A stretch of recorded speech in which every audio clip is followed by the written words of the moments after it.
Yeah, yeah, yeah. What? Alright guys, we're back with another episode of Films Most Wanted. I got the GOAT with me, Mr. JC, the DP. What's up, brother? It's good, man. Good to have you here. Thank you for having me, man. It's man. Great to be here. Awesome concept that you have. Thanks, man. I'm glad you're a part of it, you know? That's the whole idea here, just open up the door for filmmakers to talk about their careers and kind of tap into the industry, their experiences, and, you know, just drop gems for other people to appreciate and, you know, grow with. Word, man. That's good because a lot of people need stuff like this, you know? So it's awesome to be here. Facts, my dude. So talk to me, man. What's been going on in your life, bro? What you working on? I know you've been super busy these past couple of days. You were telling me about some super dope stuff you're working on. Give me a rundown. Been working with a lot of Latin artists and Latin industry. It's pretty dope. While still juggling being on a documentary. That's been going on for about a year now. Yeah, what documentary is that? It's called Hungry for Justice. That's the working title. But it's a follow-up film for What the Health. If you guys haven't watched What the Health yet, watch it. Or Cowspiracy. Nice. From director Keegan Kuhn. So I'm working with him on this documentary, and John Badass Vegan. It's pretty dope, man. It's just awareness and about life. You know? I don't want to get too much into detail, but they're gonna release a preview of it soon. Opening some eyes, huh? I imagine. Yeah, I'm pretty sure it's extremely insightful. Very insightful. I mean, What the Health was very insightful. So. Dude, I mean, those are the type of films that honestly, like, literally change people's lives. Yeah, man. It's like a make or break, man. It can either push you further away from the industry as far as, like, getting healthier and, like, eating the right things, or it could just completely, draw you to it. Right. I feel like it's a 50-50 split on those, man. Right. And, I mean, it's a blessing being able to work with the same director that directed that film. So. No, that's amazing. Yeah.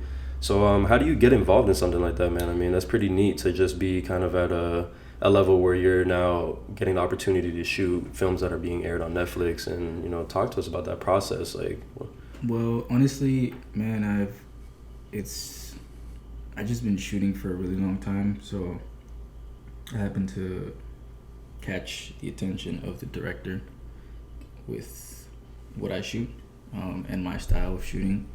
And he was looking for, like, music video style. And another thing too is my friend John, which I did some photos for him, some his first daughter.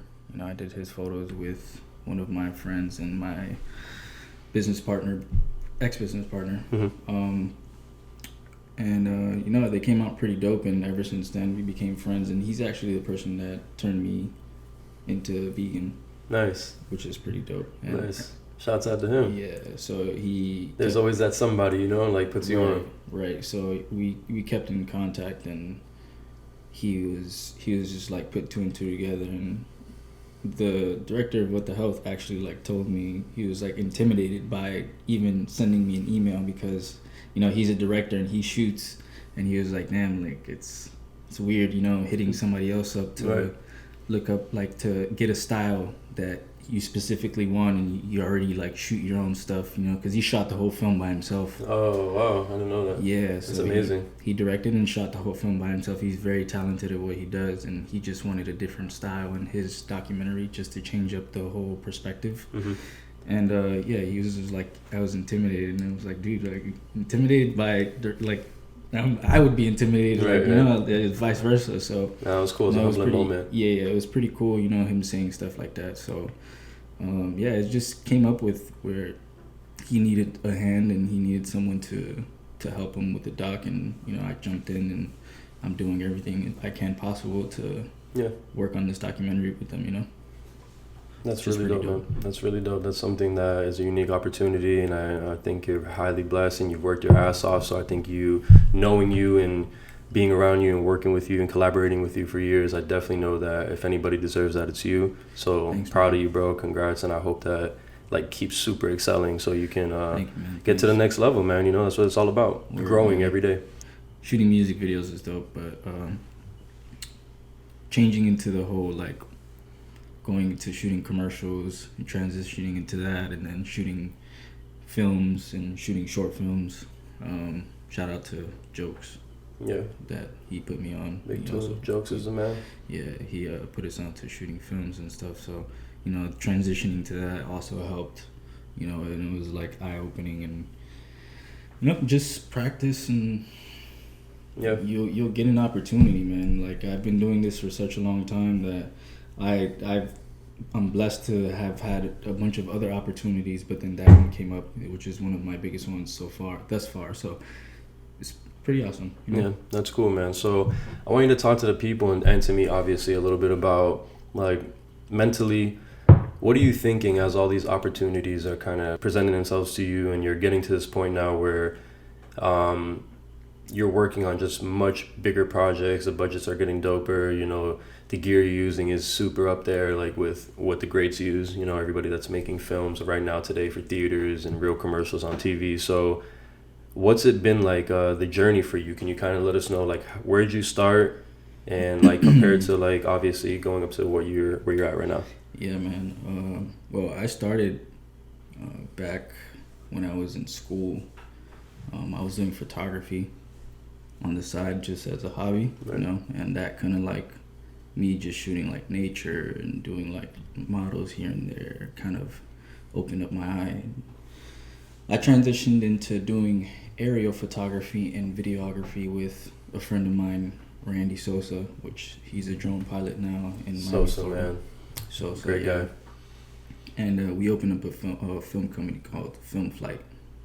And we were like one of the first people with drones in Miami. Dope. And we did that for a while, and then transitioned from doing aerial cinematography and like photos into cinematography, and then went straight into shooting music videos, you know. And the person that actually got me into shooting music videos, Christian Moreno, you know, he was the one that brought me on, and I met Sam Brave. Yep. At the time, and Big up Crazy and Sam. Yeah, Sam was shooting music videos at the time, and he had just gotten a camera. Well, not just gotten a camera, but he was shooting way before. But I met him when I think he was like 17 or 18.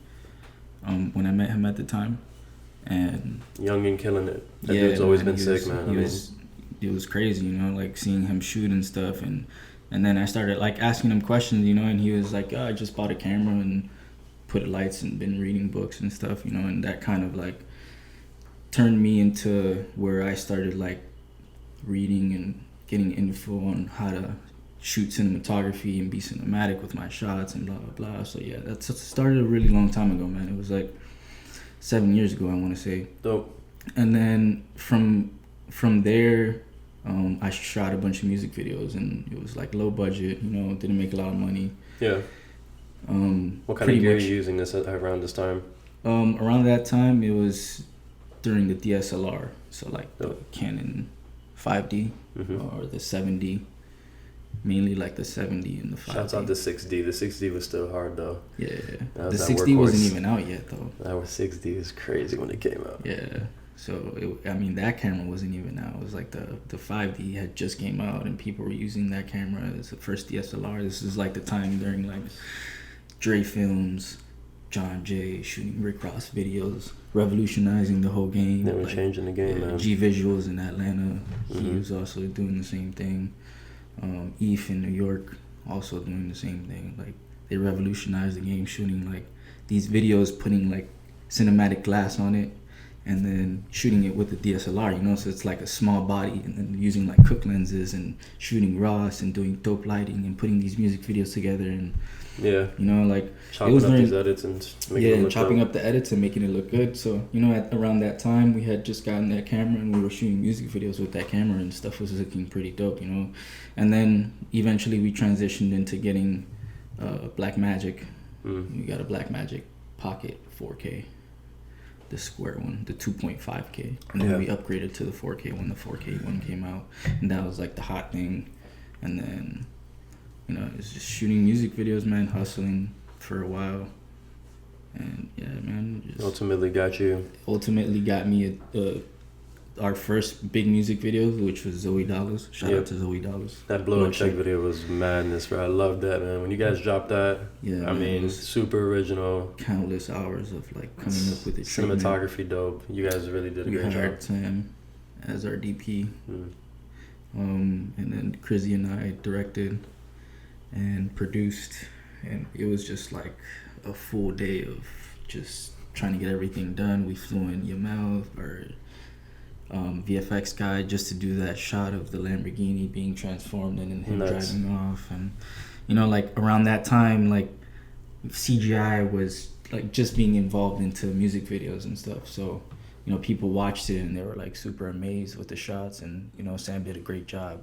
Shout out to Sam Brave again for, you know, being around that time. And we also had just shot with the Red. That was the first time shooting with the Red. Sweet. We rented from Egon for the first time. So we had like big budget. We had a grip truck. We had DP. We had lighting. We had location. You know, so it was like, you know, it's a great time. It was a great time. You know, it was a big thing, and we were like, oh snap, like this is super dope. You know, it was the first time when, you know, when the video dropped, it was, you know, everybody went crazy over it, and it was a dope experience, and our email just started like blowing up after that. Like, you guys grew really fast in Miami. Yeah, like you guys hit like wildfire. It was super fast, and kind of things just sparked up. So it's kind of like from one video and one track, you know, can literally get you hundreds of clients, you know. Yeah. And working with the right people and making the right choices, and eventually grinding enough to get to where you want it. At the same time, you know, looking out for the people, because, you know, these are local artists that obviously don't have huge budgets. Like, you know, like if somebody comes out with a huge track and they're gonna give you 10 grand for a music video, like artists come to you and they're like, hey, I have like $1,500, $2,000. You know, you can't always turn those people down either, because, you know, those people need love too. And, yeah. You know, you got to look out for the local artists. Shout out to the local artists as well, especially if they have dope music, man. They're hustling just like we are. But at the same time, you know, they have to understand that we're leveling up. We're leveling up. This is stuff we ain't trying to be in the same place, man. Exactly, man. We do big budget music videos now, and it's kind of like different going back down to shooting these smaller videos. A patron of ours has a question here, and they want to talk about tips on how to make it into the industry or get their foot in the door. And you know, do you have any strategies or tips for them on that? You know, just finding your niche, putting the content out that you want to do, and, you know, obviously getting your foot in the door is like PAing for somebody that you want to work for, you know, essentially. Give an example, like what? Like I mean, I'm still at the position where I want to PA for somebody, you know. I like Adam Mandler is, I'm a big fan of his, and okay. You know, I DM him and I write to him and I'm like, hey, what's up, man? I'm a cinematographer, blah blah blah. I'd love to PA for you, you know, like just to try to get that opportunity. I'm still doing the same thing. I mean, obviously he's gonna eventually check his DMs and see the message, and maybe he'll write back at some point, but take your chances. Yeah, I take the chance, and obviously the position that I'm at right now, it's gonna put me into the position where eventually we're gonna meet at some point in our lives. Mm-hmm. You know, whether I go to like an award show and I see him there and blah blah blah. And you guys laugh about it. I mean, I hopefully I do meet him at some point and I get into the career where I can shoot with him, you know.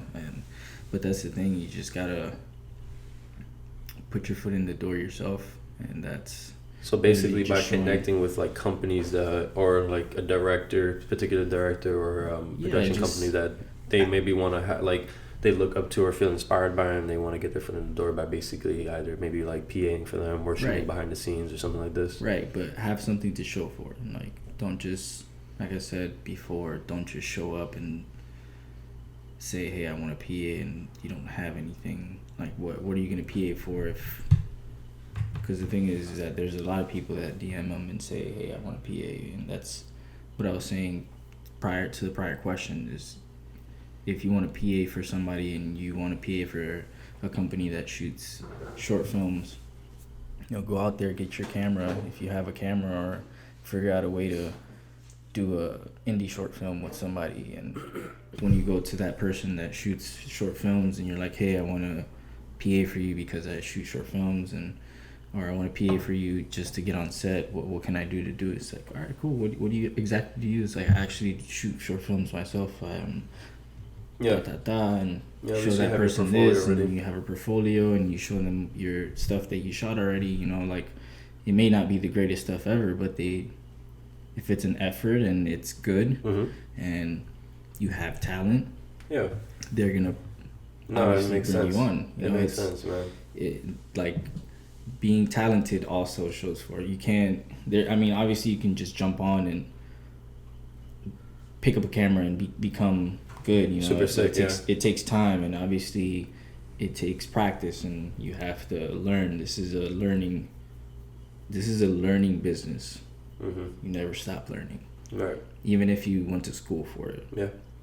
I didn't go to school for it, and I know people that went to school tell me all the time, like, yo, you know everything about film, you don't have to go to school. I went to school and I still ask you about stuff that I didn't learn there, right? You know, and it's only the industry can teach you, right? And being in the industry and doing this for so long, you know, it teaches you stuff that they can't teach you in school, because some of those professors, they've never been in that situation. They've never been in the situation. None of them have been on a actual set. Yeah. You know, like I went to a class at Miami-Dade, and I was asking the professor, I was like, have you ever been on set? And he was like, no. And I was like, so how are you teaching like people about set stuff if you've never been on a set, you know? And after he told me that, I kind of like stirred me away from going back to school for film. All right, so those are your tips, man. Yeah, because for me, like when I got into the film industry, I broke in like more and more by basically connecting with people by doing behind the scenes. I started like that, obviously shooting my own personal things with like local artists that I knew and local businesses, you know. I would just focus on doing creative things and projects for school, and that was fun. That was fun for me. But as time grew, like I realized I can get on these sets by offering people what they're not having right now, that what they don't have available to them right now. There was no BTS prior to me. So if I see a situation like that, because for me, like, you know, I tried to like overlap PAing. I never wanted to like focus on that. I never wanted to, you know, get my hands that dirty and be in that situation where I was like, I'm like everybody's bitch. But really, it has a lot of benefits because I ultimately ended up having to be in those positions at some point in my career. Right. And I was like, okay, cool, you know what? It's not really being somebody's bitch. You're just really working your ass off. And I realized what the truth about it was. And it's like, I got to meet, I got to see, I got to experience, and I kept those with me throughout the years. And I've been realizing, like, as I go, even with just hiring certain lighting people that I know how to speak with, or hiring the same equipment, like renting the same equipment over and over, it's giving me an opportunity to like understand how to talk to people or try to like describe what I want in the industry format, like from language to, you know, items, tools, like what should be necessary in that scenario. And everybody has their own way of creating, but I've learned that there's also formulas, you know, in the industry. There are things that people look at and they're like, no, this is the way you're supposed to do it.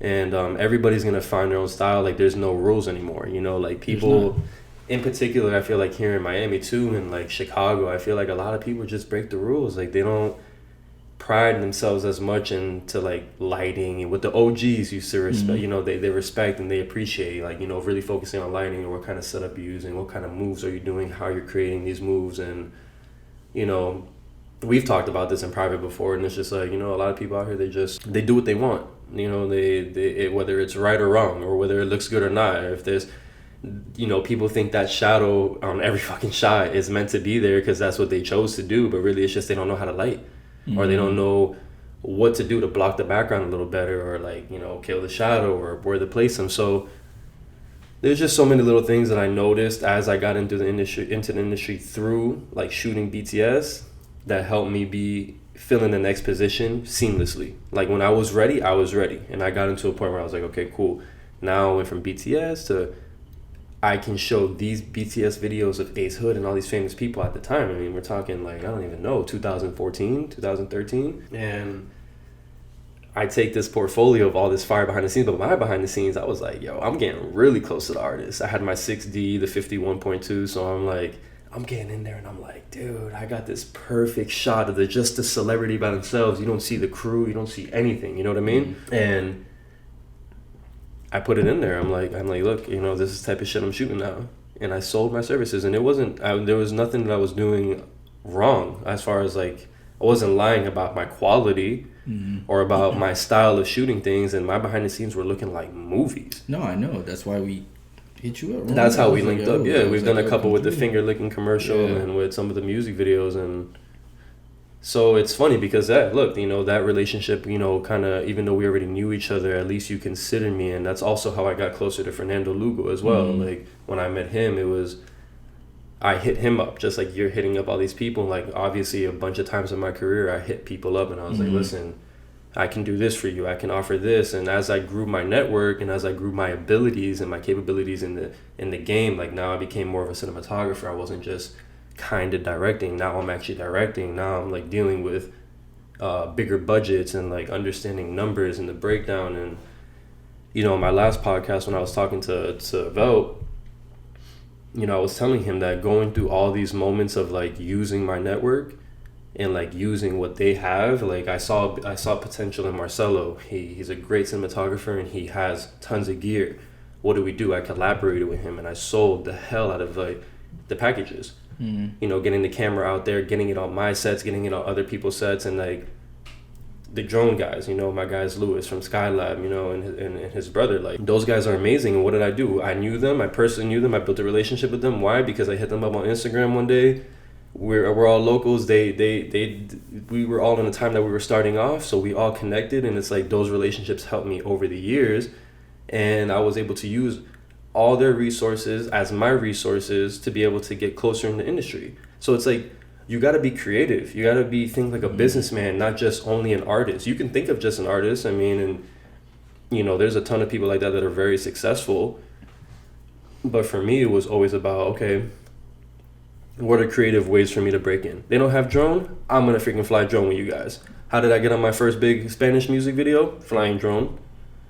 Then shooting BTS. After that, you know what I mean? So it's like one thing trickles from another, but you have to be willing to just throw yourself out there and take kind of like what people will be considered like less of, or like, you know, maybe you don't want to be a PA or a BTS, but for that person, because you feel like you might be better than them or you want what they have, but instead of thinking that way, use it as a stepping stone. Yeah, of course. You can never think that way. And jealousy and hatred is never going to get you anywhere in this industry, because most of the time when people get jealous or hate the position that person is in, is like that person worked really hard to get into that position, no matter what, how they got there, if they knew someone, like if that person got put on because of somebody else, like at the end of the day, it doesn't matter. They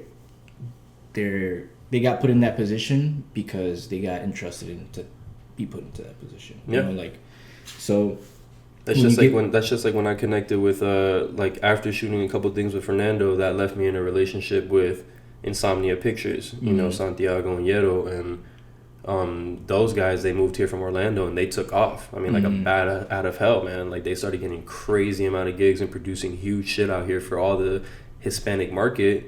And what happened, you know, through that relationship, through Fernando's people, like we were all able to stay connected throughout years, and it just happened over time. And then boom, next thing I know, that, you know, they're putting me on projects with them that are beyond what I was doing maybe with other people or for myself and at times, you know what I mean? So that helped propel me to the next step, and then the next step and the next step, and it's like it only gets bigger, it only gets better as you dedicate your craft to it, right, in your time. So we also have a question on like how to make sets, you know, look good, or what kind of tips could we have, you know, to building better sets, or to being mindful, I guess, of sets. Set design is a tricky thing, man. That has a lot to do with how the aesthetics of your cinematography looks on your set design. So if you're trying to build a set like in a studio, it all depends on the budget, man. Like if you have a small budget, obviously you're gonna get less things, but you can make something work. with small budgets. Obviously, if you put in the work and build stuff yourself, you can make something work. You know, people do that. Like dealing with a budget. Like, I guess, what would you say? Like, how would you give like a basic breakdown on how to approach a budget, big or small? Just a general, like, how would you approach it? Hey, you got hit up for a video with the money you have. Big budget. Big budget. So big budget video. You buy the things. Well, here's the difference between a small budget video and a big budget video. As far as set design. On a small budget video, you go to the store, you buy everything, you produce yourself, you build it, or you hire someone to build it because you have the money to build it. Or if you don't have the money, you build it yourself. On a big budget video, you hire people to do that for you. That's the only difference. That's it. Okay. So set design really just gets down to how to make better sets, just comes down to get more money for your sets. Exactly. Like, if you... That's the reality of it. The reality you have more money for props, like, you have more money for people to help you build it, colors, whatever you need. Exactly. When you have professionals that are set designers and you have the money for it, they're going to build you the best looking sets because you have the money for it. You know, like, at the end of the day, if you have a small budget and you're trying to do everything yourself, it may come out good. It may come out clean as fuck because, you know, you obviously dedicated your time and your craft to it. But at the end of the day, hiring people to do something that they do professionally for a living, just like you do, is going to come out 10 times better, you know? What kind of person would you know, so the people can know if they don't already know, like, who would they call to kind of be in charge of building sets? Set designer. Yeah, set designer. So talk to them about how that process goes. I mean, everything's on the internet, man. You can literally Google set designers in Miami and you'll find something on set designers, you know, or you'll find something, whatever you need on Google, whatever you need on the internet. And that's the thing. A lot of people like to make calls and ask around, and that's a great thing to ask around, but you have to understand people have,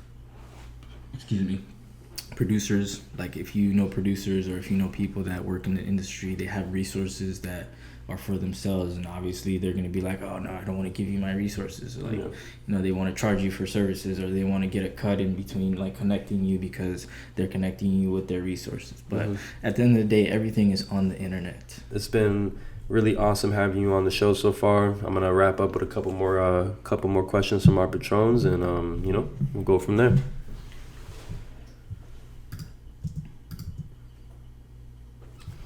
So let's talk about the difficulty of finding a good, reliable crew. As we all know, it's hard to find some talented people that also are reliable and loyal. Yeah, man. I mean, that's been a huge struggle for me, and I'm sure for everybody that is in the industry right now. Is finding people that are reliable, trustworthy, and can get the job done, and entrusting someone to be able to do something even if you're not there. You know, it's really hard to find those people, but when you do, you know, you obviously work with them a lot, which is why most of the cases, the bigger sets, people work with the same people because of that reason. How would you say, like, you built up, like, the people around you? How'd you get those relationships built and, you know, kind of built your team? Just my work ethic, man, and being able to execute and do what I say, you know, like, if I say something, I'd be able to do it or figure it out. And, you know, just pretty much getting the job done as best as possible and not thinking about the money behind it, you know, like, essentially, like, putting my passion and them seeing my passion and how much work I show forth, you know, like, that's the main thing with finding people in this industry is, you know, your passion and showing your work ethic, and that's pretty much what helps and would put you in that. Yeah, that kind of puts you in the room with people that you want to be there with, because you know that their work ethic is up to par. You know that they're doing bigger things. So even though at first you might not know if they're trustworthy or not, I mean, you'll know if the streets talk all the time. You know what I mean? It's not hard to find out what's going on with local guys, or who's a reliable director out here, or who's honest, or who does good business. It's not that hard to go in and call a couple people and find out who's playing, who's fucking up in the game. Right. But it's like, so when that gives us, it's a good and bad thing, because it's a bad thing obviously for the people that are fucking up if you're going to be one of those creatives like that, but it's a good thing because it gives you opportunity to know already off the bat, like, for the most part, what direction you want to go in. Right. Do you want to be obviously working with people that have their name dirty in the game and that maybe are not producing at the level of quality that they could be or should be?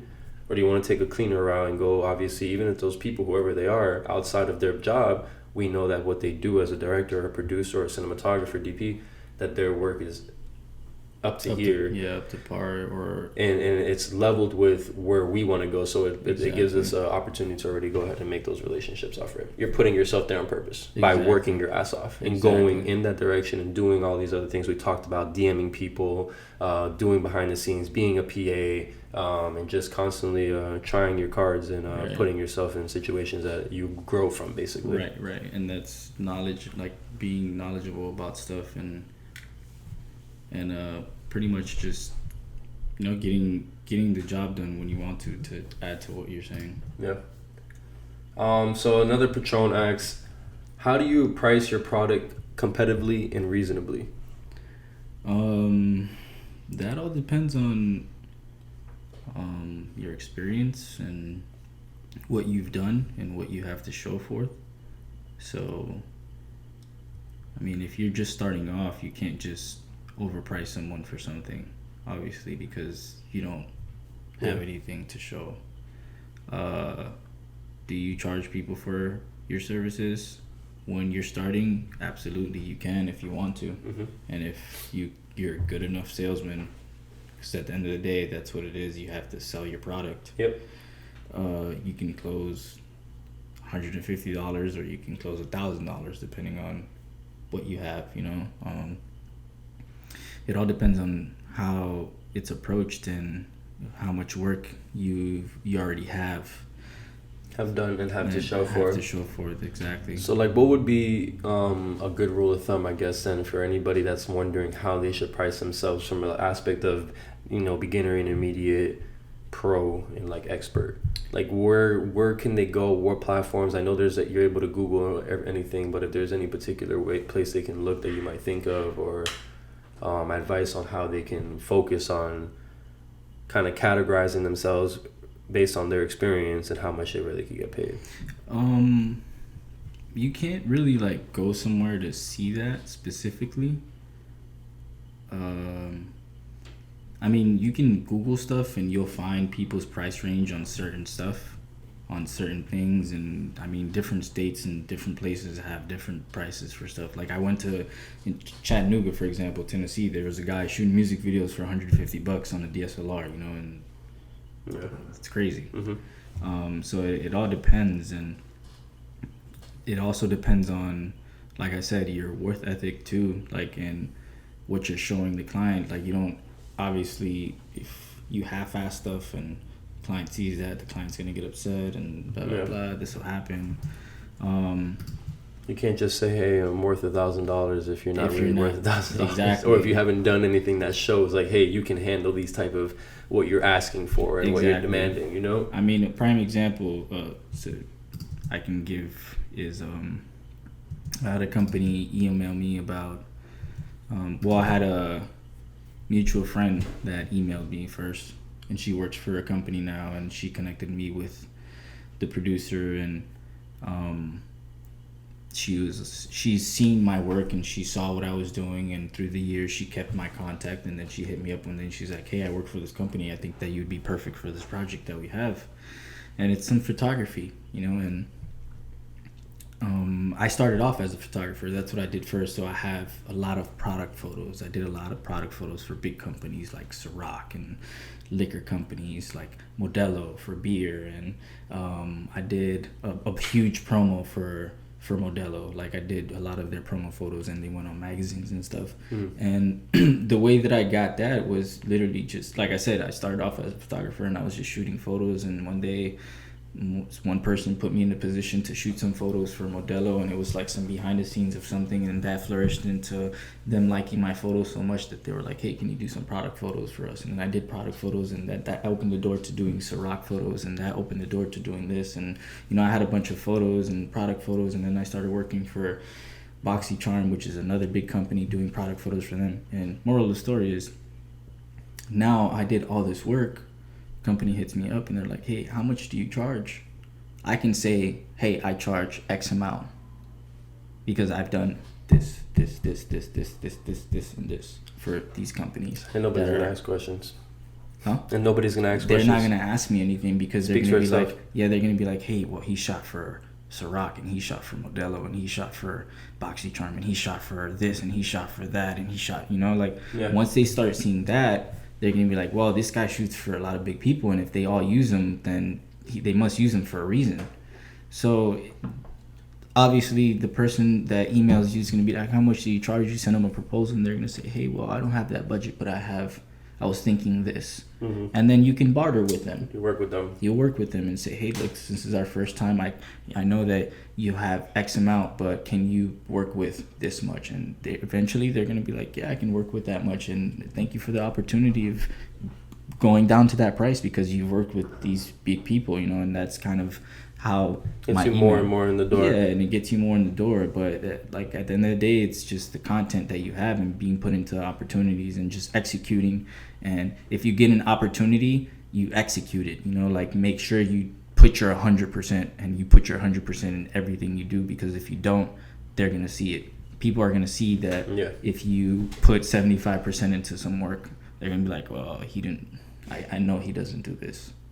Like I can, like, look at these photos or look at this video. Like, yeah, he doesn't really do this. He didn't really try on. They're gonna tell, and they're gonna know that. And obviously, if they're paying you less money, they're gonna have to expect that. So if somebody comes to you and then you shoot $50,000 music videos and they tell you they have $25,000, then your music video is gonna look like a $25,000 music video, not a $50,000. They're gonna do what they can to make it look like as much money as they can. But at the end of the day, you have to respect their craft and appreciate that they came back and they were like, hey, yeah, I'll do this, you know, because they don't, at the end of the day, some people don't really have to agree to work with you or agree to doing stuff. So, you know, going back to like what you were saying about, you know, there's those times where you have to negotiate and kind of like do a service for something else in relation to maybe a connection or some type of item or a trip. You know, sometimes I've taken jobs for way less money because I was able to travel and, you know, get that experience. So when is it reasonable to barter? Like, when is it a good decision to do those, you know, bartering and make that a decision part of like your pay? You know, like I said, once you have the content to show, because people bartering essentially will get you also to, you'll shoot videos for free. Right, to gain content. So you're kind of bartering for yourself in the beginning, but I mean, furthermore, like, when is bartering a reasonable thing to do? Bartering as far as you money, giving a like service, trying to get money, or just shooting videos for free, or giving your services in exchange for something like a T-shirt or a subscription or whatever the companies. You know, if I'm shooting an insurance company and they're like, hey, we'll give you insurance while you shoot our videos for the year. You can barter as much as you want. I still barter with people. Mm-hmm. You know what I'm saying? Like, when do you think it's a good idea to barter? Just because this is a question coming from one of the patrons. So when is it a good idea to barter? When you have the relationships for it. That's when you barter. Yeah. Like, I have relationships with certain people, with an artist that does paintings, and I did a video for him for art piece. Yeah, okay. Because I have that relationship. So it's under your terms, really, like however you feel most comfortable. Hey, I'll do this video for you, but I want that art piece. And he's, okay, cool, yeah. I want this, and this, and blah, blah for my, you know, and he gave me an art piece. Yeah. But I have that relationship with him already. You know what I'm saying? Like, once you have that relationship with somebody and you get to the point where he's using you or vice versa, or it's a company, you can barter with companies now. If you're working with an exotic car company and you're shooting their photos and you're charging them X amount, you tell them, hey, look, I'll shoot 3 cars for you. Can you guys lower the price for a Huracan for the weekend? They're going to barter with you. They're going to be like, yeah. Of course, you know? yeah. Because you have that relationship with you. You take their cars, they trust you in driving their cars. they'll barter with you. Easy. They'll let you Two use and their two. car. Yeah. Right. Same thing with clothing. Yo, shooting with Gucci, like, or I'm shooting with blah blah blah. Like, I'm not saying Gucci's gonna give you clothes, but if you're their director of photography and you shoot some of Gucci stuff, I'm sure there's some they're perks. gonna be like, oh, yeah, yo, you want this? What's your size? You know, there's gonna be perks at the end of the day. Yeah. Obviously, when you get to that level, you don't have to barter anymore because you're getting Gucci money. But it's not a bad thing to do. It's not a bad thing to do. Yeah. So I mean, you can start bartering as whenever you want, whenever you feel comfortable with the person. You know, like if you meet a client and you barter with them right away, you gotta understand at the end of the day that that's going to continue to happen once you start bartering with somebody. Yeah, and that's the only thing. Once you start that relationship, once you start that it's bartering expected. relationship, it's going to be expected. Yeah. So you have to understand that once you barter, is it worth it to you? Is it going to be worth it at the end? Is it going to be that's a good point. Something that you're going to benefit from? Is it going to be something that is going to benefit both of you guys? Does it make sense? Mm-hmm. Like, you know, that's another thing. So it can make or break a relationship. I mean, it's honestly touching home because I've had, business relationships fail because we started as a barter, and then over time I was getting better, and I was working with the company for a couple of years, and then I was like, listen, man, I mean, I need to start getting paid, and it was, I think projected the wrong way in the sense of, they were already having a good thing going. Mm-hmm. We both were, I was receiving items, clothing, traveling and doing unique things, but in the grand scheme of things, I kind of screwed myself because if I would have treated it more as, hey, it's about money right now, then maybe I'd be like making more money with them till this day, and maybe the relationship never gets deteriorated. And then bartering is just something I'm doing extra every now and then under my terms, not as I just met you and hey, I'm gonna do this for you so you can give me this, or if they suggest it, biting on it right away, because a lot of business people, when you're in this industry, is like they're slick. Right. That's another thing. They're slick. They'll try to get you. That since the industry is like that, and if you come off as bartering with somebody and doing an exchange for a service, at the end of the day, when you get to the level where you don't really have to barter with them anymore because you're making money now, you have to understand that relationship is going to start going downhill because they're going to be like, well, you don't have time for me anymore, like blah blah blah, you're doing all this big stuff, you started with me, like. And you have to understand that sometimes it comes with that. I mean, sometimes it doesn't, but sometimes it does. Sometimes it does, man.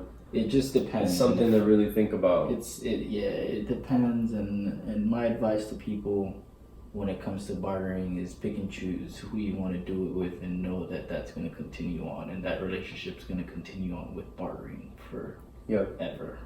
Yeah, but listen, I mean, sometimes it may be like, yo, I have whatever budget, but at the end of the day, once you barter, it'll be like, hey, can you do this for an exchange of this? Mm-hmm. And you have to understand that if money's not involved, you're bartering for something that's gonna whatever they're kind of able to offer you in that moment. Whatever they offer you, if it's a service, if it's a car, if it's a painting, if it's a physical thing, if it's a, it can go beyond that. I'm sure there's tons of people in situations that bartering is very effective for them. Right. And they're really, really benefiting. So, it's just something to consider, obviously. And, in the end, I think I'm 50-50 on that, only because I've made mistakes in the past where there were people I should have bartered with that would have taken me to the next level. But I was so worried about money at a young age and early on in my career that I kind of put a stump on myself and took a little longer to get to where I'm at right now. I think because I was that person, I was like, nah, you gotta pay me for everything. And I didn't see, because I was so immature in the craft, I didn't see potential in people. I didn't think of myself as a natural talent scout and seeing like, okay, this artist is about to boom. Let me play my cards right, let me roll with them, and maybe I'll get to go to the UK, go to Europe with them, tour with them, shoot all their music videos, and maybe we can be like, a big inspiration. Back then was somebody named Zay Production when he was shooting with Chief Keef. That guy was shooting consecutive videos back to back to back to back to the point that he was the second most subscribed channel on YouTube at one point. Mm-hmm. Why though? Chief Keef was blowing up. They collaborated and they stuck together, and I'm sure in the beginning there was probably no money for that guy. Then look, he became the second most subscribed YouTube channel. He's getting paid with tons of promotion. He started shooting all the other big Chicago artists, and that's just one example. So look at your situation, you know, understand it, and just, you know, break down the pros and the cons. I think that's probably the best way to approach that. You know what I mean? Like, so I guess the last question we'll jump into, and before we wrap up, is making the jump from a job to self-employed. I know you used to work before, and you know, people don't really know how you and I first met, but you know, back at St. Thomas University, we linked up with each other. I think like in early 2009, 2010, maybe somewhere around then. 2010, I think. Yeah. And you know, I used to always see you come. You weren't attending the school. We knew mutual people there, but you would come to the school in like a tie and like, you know, button up sometimes. And I was like, okay, cool. You know, this dude's coming to see his friends, and he obviously works. And so talk to the people about that, man. You know, what you used to do and kind of like what your jump was like, and what, you know, mentally what's going on, how you decided on all this. Well, I used to, my last job before completely deciding to go self-employed, I was working at UPS. But prior to that, that was a part-time. That was just a part-time because I was going to school, and I was like, you know what, I'm going to do this part-time, and I'm going to shoot photos on the side part-time. So I did like half and half. That was my last job. And I like walked out of the door and I never came back. But prior to that, I quit, and I was like, you know what, I don't want to work for somebody else, and I was working on the beach. Shout out to that job for opening up my eyes. And it was just a situation where I was working at a hotel, and my manager got mad at me for something that I had no control over. Yeah. Like one of the hotel rooms was like dirty, and we didn't have any more rooms to switch that person in, and we didn't have anybody on staff to clean the room, so I kind of had to go up there and clean it myself. And I went up there and I cleaned it, and I offered them some champagne and gave them champagne and some tickets to go get some pizza and whatever. I tried to accommodate them as much as I can, and they write a horrible review on TripAdvisor, and because of that review, I ended up getting scolded at work for no reason, you know. And I was kind of like, what was I supposed to do in this situation? There was no rooms.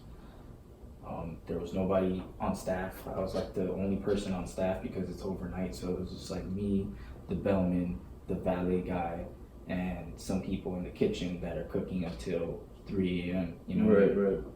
These people checked in late, and I mean, I couldn't accommodate them, you know, so they were just like mad, and they wrote a bad review. So I go and come into my job the next day, and my manager goes, JC, come into my office right now. I walk into the office, and she's like showing me, she's like printed out the review, you know, and like the assistant manager's in the office, and she's just like scolding me and like ripping me a new one. And you know, and while she was like talking to me and like telling me a bunch of stuff, I was just thinking to myself, like, I shouldn't have to take this from somebody, you know? Yeah. Like, I'm at a position where I was just being yelled at like if I was a child for something that I didn't do. And, you know, it kind of just opened up my eyes, and I just walked out, and I was like, you know, I quit. I don't want to be in this position. So I quit my job, and I was trying to shoot photos and make money like that, but I wasn't making enough money to sustain myself, so I ended up getting a part-time at UPS while I was going to school to be a firefighter at the time. And then I got the opportunity to, like I said, shoot some photos for Ciroc, and working with Randy, and opening up the aerial cinematography, and that started putting money in my pocket because I had finished school and I was doing the part-time at UPS, and it became a point where I had so much money in my pocket, I was like, you know what, I don't need to work at UPS anymore. So I just quit that job and then did this full-time and focused on like sending people emails, and every day I was just sending emails for cinematography for drone. Like we were going out, getting drone shots, and we went to the Keys, and we rented some jet skis, and we did drone shots of jet skis, and we did like a little promo video for that. We did drone shots of like Miami and downtown. We did promo video for that, and people started seeing it and started hiring us like crazy. And at the time, Stefan Guarch, which is now Latch Lab, had Experience Above, and Film Flight were the only two people in Miami that had drones. Crazy. Yeah. At the time, at that's the time, crazy. and that's how I connected with Sam Brave, and then Sam Brave and Stefan connected with each other because they started doing stuff together. And they're like, oh, that's when I met Sam, and Sam was like, oh, my drone guys are Stefan and I remember and Edgar. They were killing it. Yeah, and then I was like, oh snap, I know Edgar and Stefan, I know both of them, and then they opened up Lash Lab together, and that's the same time where I had opened up my company, but yeah, that's Those are straight trickle effects, man. You had your eureka moment while you were working. You were just like, man, at a point where you're being scolded. You're just like, I can't believe I'm even dealing with this. Right. I want something more, and it just so happened to be that your hobby became your full time. Right. Over time, over time, it just became where like I started taking the photo stuff serious and the photography stuff serious, and I started making money from it, and I saw how much money was being made. And that's when I was like, you know what, like I don't need this full time. I mean, I don't need this part time anymore. I just quit. Yeah. And then I didn't even end up getting hired to be a firefighter. It just all worked out. It just worked out, and yeah. From there, I opened up the company, like I said, and from there it blew up. I got the video blow check within a year, and just a year of work of doing stuff for free for like artists named YT Triz, and like some local Miami artists. Ended up opening up doors where we shot for Zoe Dollars, and that's how it all happened. Cool, man. So before we wrap up, do you have any last words that you want to share? Just any advice or any just positive vibes that you want to give any of the viewers watching you, and hearing your story?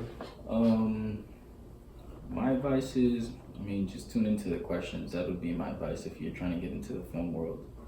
And to the viewers that are watching, hope I answered your questions as much as possible. Give you guys enough knowledge without spilling too much. Gotta watch the next episode for that one. Yeah. But yeah, man, just keep working, keep grinding. Just put your 100% into everything, and make sure your work is there, and don't think that there's struggles aren't going to be there. Everybody goes through struggles. People that are big in the industry still struggle to this day. Like you. To this day, man, you're gonna cry. You're gonna be depressed. You're gonna be like, what am I gonna do? And then, and things get better, and doors start connecting because you're applying yourself. And just applying yourself and putting the work ethic there, it kind of gets you to where you need to be. And that's pretty much the best advice that I could give to the viewers that are watching. Well, you've been an awesome guest, man. Thank you so much for being on the show. Much love to you, my brother, man. I'm glad we have this relationship, and I'm glad we're able to make our dreams come true and be on the same journey and have the same focus. And I look forward to what you're coming out with in the next couple months and the year to come. So don't let up on your passion, man. Thanks for being on the show. Word. And one last thing, shout out to cannabinoid water, CBD water. They blessed us with the vibes. We stay hydrated and lifted. Staying hydrated and being on a nice little, you know what I'm saying? If you guys know what that means whatever you want it to be. Film's Most Wanted. We out. What? Yeah. What? Get the fuck What? I've been around and I'll be around, ain't see it then, but I see it now. In my head it's like Vietnam. Tell my demons they should keep it down.